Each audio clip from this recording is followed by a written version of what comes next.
The Bible has some hard commands in it. Do everything without worrying or complaining.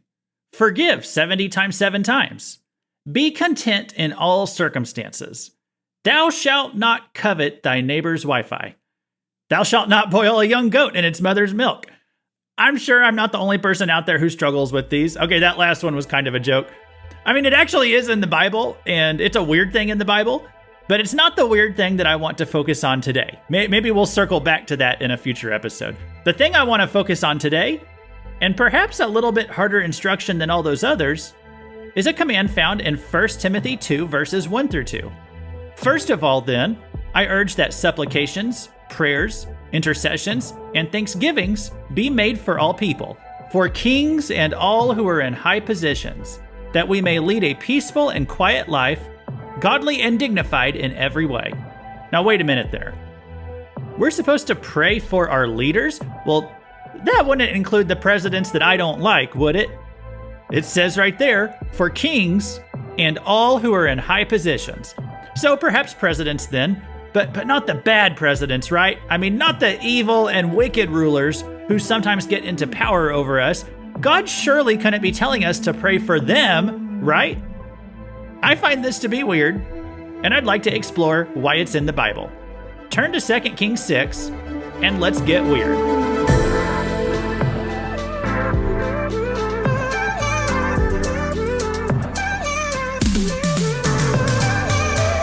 Welcome to Weird Stuff in the Bible, where we explore scripture passages that are bizarre, perplexing, or just plain weird. This is Luke Taylor, and today we're going to be talking about this bizarre command in the Bible to pray for our leaders. But God didn't mean all leaders, right? Probably just the ones that I like. Well, let's analyze that question, and along the way, we'll perhaps look at what it means to serve your country and to serve your leaders and honor those in authority, even when you don't find the particular person in authority to be that honorable. And that's a tall order for a podcast that I try to keep at less than 30 minutes. So we better just get into it. I know that many of you come to this podcast for stories about things like angels and demons and the spiritual realm. And this sounds a little bit earthier than what you're used to today. But I feel like it's still kind of a weird command. And I thought it might be good for us to talk about it today as we are going into a heavy election season for the next few months. And I know we're all taking this time to flock to social media, exercise our fictional political science degrees. But if you come back next week, I actually am going to be heading into a series, a really thick series about spiritual warfare. And we're going to be in that for the next 3 to 4 weeks at least. So still come on back next week if that's what you're here for. But and by the way, if you were here last week and we were looking at a strange miracle story in 2 Kings 6, you might remember that I said I wanted to continue along in that chapter for the next couple episodes. So why am I suddenly talking about a command over here in 1 Timothy 2? Well, believe it or not, this is all connected. And that's why I told you turn back to 2 Kings 6 as we get started today. So verses 8 through 12 of that chapter, it says, once when the king of Syria was warring against Israel, he took counsel with his servants, saying, at such and such a place shall be my camp. But the man of God sent word to the king of Israel, beware that you do not pass this place, for the Syrians are going down there. And the king of Israel sent to the place about which the man of God had told him. Thus he used to warn him, so that he saved himself there more than once or twice. So let me just break in here for a moment. I just want to explain what's going on. There is this king of Syria, and his name was Ben-Hadad, and he shows up in several stories in this section of scripture. He has a lot of conflicts with the northern kingdom of Israel. And yet he's frustrated here because every time he comes up with some kind of plan for his military to kill some Israelites, the Israelites are always able to avoid his traps. And he's questioning how they always seem to know where he's going, and he wonders if perhaps there is a spy among his men. Verse 11. And the mind of the king of Syria was greatly troubled because of this thing, and he called his servants and said to them, will you not show me who of us is for the king of Israel? And one of his servants said, none, my lord, O king. But Elisha, the prophet who is in Israel, tells the king of Israel the words that you speak in your bedroom. So the servants inform him of what's going on, and they say, you may be able to fool Israel, but you can't keep any secret from the God of Israel. And God hears every plan you make and tells it to the prophet Elisha, who then relays that message to the king of Israel. And so whenever I sat down to work on this lesson, That's originally what I was going to talk about the spiritual realm and how you can't really hide anything from God because God knows all. And how silly it is that sometimes we think we can keep any secrets from God. God sees and hears and knows all things even before you do them. And also the interesting circumstances here that God was telling Elisha what the king of Syria's plans always were. That's kind of wild, but it's not really that weird. I mean, maybe I'm just saying this because I've gone on for 40 episodes now talking about bizarre things in scripture. But Elisha getting secret messages from behind enemy lines, it's really not that shocking by this point. He's a prophet. He talks to God regularly. So this is pretty par for the course. The weird part of this story to me is not that Elisha talks to God, but that Elisha talks to the king of Israel. So let me tell you about who the king of Israel was at this time. His name was King Jehoram. And you notice throughout the book of 1st and 2nd Kings, there's kind of this pattern as it talks about who the king was, how long they reigned, and whether God ultimately gives them a thumbs up or a thumbs down in regard to how they ruled. And so to find out what it has to say about Jehoram, let's go back to 2 Kings 3 and just look at the first 3 verses there. In the 18th year of Jehoshaphat, king of Judah, Jehoram, the son of Ahab, became king over Israel in Samaria, and he reigned 12 years. He did what was evil in the sight of the Lord, though not like his father and mother, for he put away the pillar of Baal that his father had made. Nevertheless, he clung to the sin of Jeroboam, the son of Nebat, which he made Israel to sin. He did not depart from it. So Jehoram was one of the bad kings, and it said he could have been worse. He was an improvement over his parents, but ultimately he was an idolater, and he led Israel into sin. He is a wicked king. He was an evil king, and he was a king who was no friend to God. And yet, he listens to Elisha's counsel. And despite being persecuted and oppressed by his own government at times, and even at risk to his own life, Elisha still maintained a relationship with and helped the king of Israel. 2 Kings 6:9 told us, "But the man of God sent word to the king of Israel, 'Beware that you do not pass this place, for the Syrians are going down there.'" And that is what I find to be the weirdest verse of this passage. Not that Elisha could receive messages from the supernatural realm. As I said, that's standard fare for prophets. The weird thing is that Elisha continues to serve this evil nation and its evil king. Elisha is good, Jehoram is bad, and yet Elisha remains in some kind of support role with that king. And so what are the Christian ethics of all that? That's what I want to kind of needle down on today. And I will come back to 2 Kings 6 once again next week, because we're going to read about what happened next after this. And that is going to be something that goes beyond normal prophet weirdness, and it actually gets pretty crazy. But for today, I just want to throw a few things out there about what it means to be patriotic in a biblical sense. We hear a lot today about the dangers of nationalism, or this concept of Christian nationalism. And I know that patriotism, it can be taken to extremes at times, and it can even become idolatrous. But there's another extreme that people fall into, where Christians are told that they shouldn't even prefer their own country or want to see Christian laws enacted in their country, that Christians shouldn't vote, or that if they do, they should leave their religious beliefs in the parking lot before they go inside their polling place. So I think there are extremes on both sides of the Christian nationalism issue that people can fall into. And I think a lot of concerns from both of those extremes about each other, they can be a bit overblown. Where I see us needing some more nuance and clarity is what to do whenever you have an evil government or an evil leader, and yet you have these commands in the New Testament to pray for all leaders, and these examples in the Old Testament of supporting an evil government. How are we to do that? Well, let's go back to the New Testament command that I opened up with, 1 Timothy 2, verses 1 and 2. First of all, then, I urge that supplications, prayers, intercessions, and thanksgivings be made for all people, for kings and all who are in high positions, that we may lead a peaceful and quiet life, godly and dignified in every way. So if you're an American, it says you are to offer supplications, prayers, intercessions, and thanksgivings for your governmental leadership, your president, your governor, your senator, your representative, your local governing authorities. You are to pray for them. But the type of prayer that you offer up for them that's going to be more context specific. So if they are not saved, I think what you ought to pray for first and foremost is that they would become a Christian. That was my number one prayer for the past 4 years with our current president, that he would get saved. That was my number one prayer for the president we had the 4 years before that. We see a lot of spiritual issues in our nation. It has led to a moral crisis and a degradation of society, and we need revival. We need a turnaround.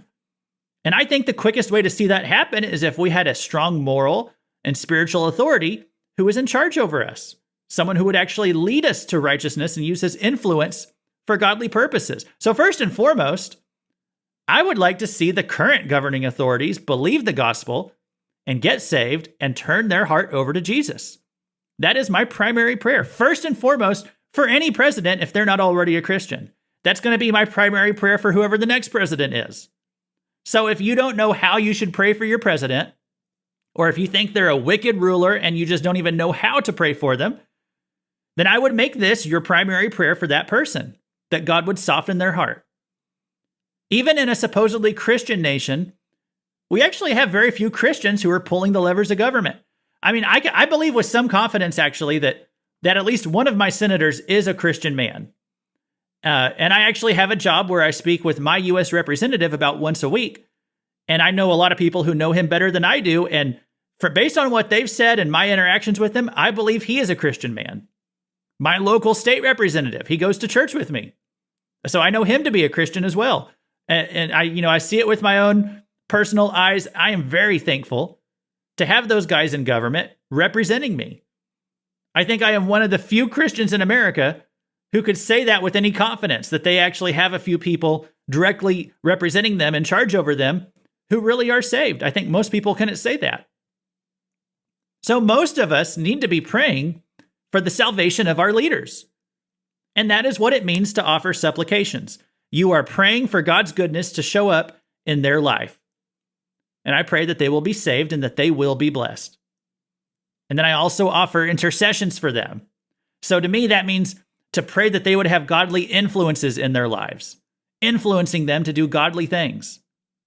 As I said, it's just a sad reality that there are few legitimate Christians who are in office.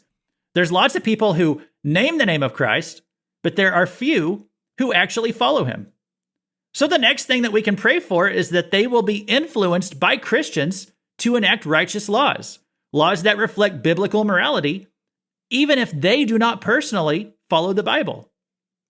And these people, they are surrounded by advisors, the so-called experts, and we need to pray that if the leader is not going to be godly himself, that he will have godly people who get into that inner circle and that he will listen to them. So that's what it means to intercede for someone. And this is what we have going on with Elisha in 2 Kings 6. Jehoram is not a good guy. We already know that. His mom was Jezebel. She tried to literally kill Elijah. Elijah was Elisha's mentor. And now Elisha bears the mantle of Elijah. We talked a bit last time about what that means. And yet, Elisha is still seeking to help Jehoram in his administration. Elisha still seeks a seat at the table, and he provides godly counsel to the kings. So when Elisha receives a spiritual download of information about where the king of Syria has his troops, 2 Kings 6 told us, but the man of God sent word to the king of Israel. So Elisha is still trying to help, even though that king is evil. He doesn't just sit on the sidelines and say, well, I'll just hope the next king is a godly guy, but I'm just going to stay out of politics for right now. Elisha still tries to help his nation despite the evil of the current leader. Daniel is another good example of this. Daniel was not in Israel. He was taken captive to the evil and wicked nation of Babylon. He was taken against his will. He was actually made a eunuch. Most people don't realize this about Daniel. Daniel was held there against his will, basically for the rest of his life. And yet Daniel still did his best to assist the evil king Nebuchadnezzar. I mean, think about all that Daniel had lost. He lost his home. He lost his freedom, even suffering mutilation to his own physical body. He lost any future hope of producing family and offspring. And that was from the time that he was a mere teenager. And yet we see that Daniel would act as an advisor to the king, always trying to influence him to make godly decisions. And he tried to get Nebuchadnezzar to give his heart to God. Daniel didn't just clam up out of bitterness. He didn't hate the current king.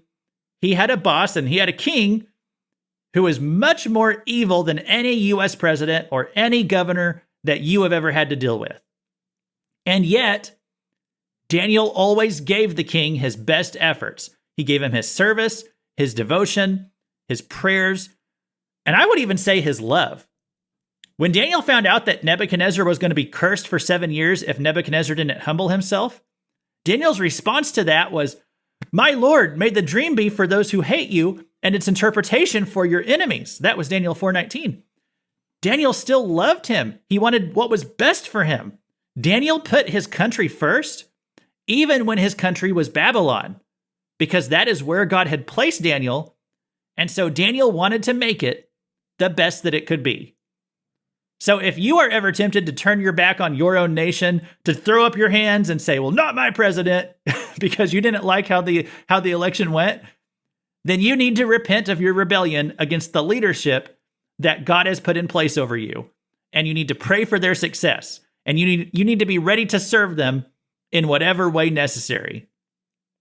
And I say that they are the leadership that God has put in place because that is what Romans 13 tells us, regardless of how they got in. And maybe you say the election wasn't fair. Maybe you thought they rigged the primary. Whatever it was, whoever ends up in charge, they are ultimately appointed by God. Now, that doesn't mean that God approves of whatever they do, but it does mean that they were put there by God.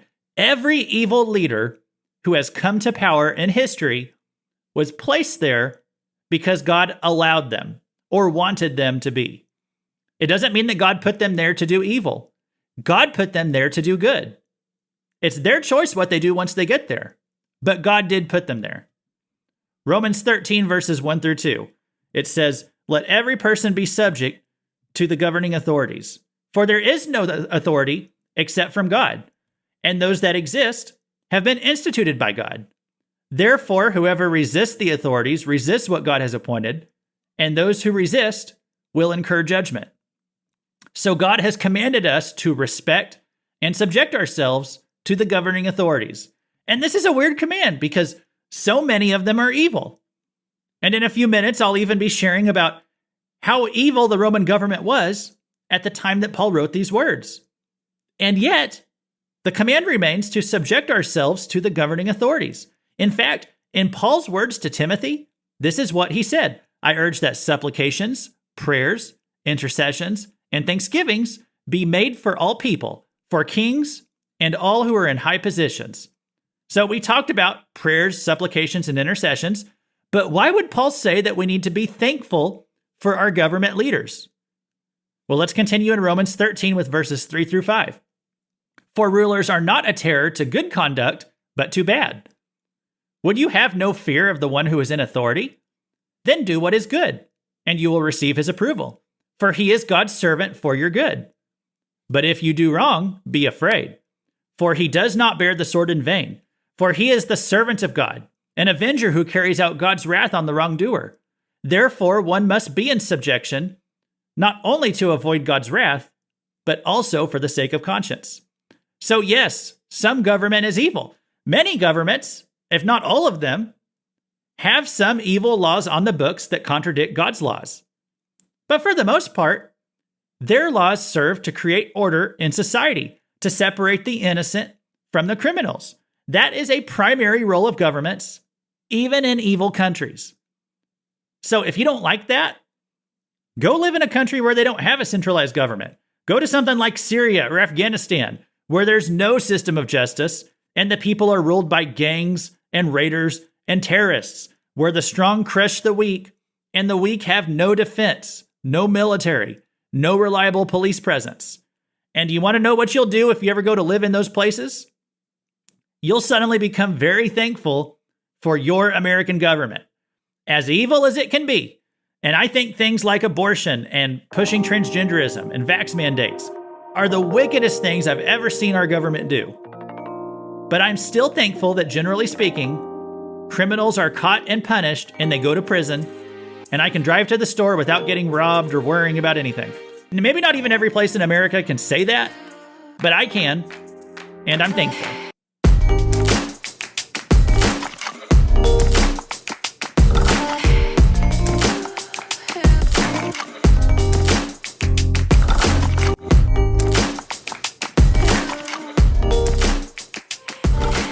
Next time on this podcast, as I said before, we're going to be getting into spiritual warfare, and we'll be in that for at least a month. In fact, I have a guest coming on the show who is extremely experienced about going toe-to-toe with demons, and some of the stories that he shares, they will make your hair stand on end. So make sure that you're subscribed so that you can get that episode when it comes out here in a few weeks or so. But in the meantime, is there any weird stuff in the Bible that you want to know more about? Well, send me an email, weirdstuffinthebible@gmail.com. One piece of listener feedback I want to share, and I'll say right off the bat before I share it, it's kind of ironic because it's thanking me for keeping the podcast apolitical.